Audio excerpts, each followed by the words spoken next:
What is up, guys, and welcome back to another video. As you can see by the title, we are making the Ranger a little bit wider today by putting wheel spacers on. I'm doing 2-inch spacers in the rear and 1.5 in the front so they stick out evenly. So that's before the spacers. Put in 2-inch HUB CENTRIC ones on the rear and 1.5-inch HUB CENTRIC ones on the front.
Looks good. I think it's perfect.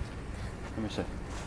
So it is the next day. We got the rear spacers on, and that's all we had time for yesterday, but we're about to knock out the front spacers. I did have to use the stock lug nuts because the ones I had were extended length, and I don't think it's safe to have extended length lug nuts with a little amount of thread. So I'm just gonna put the stock ones on for now.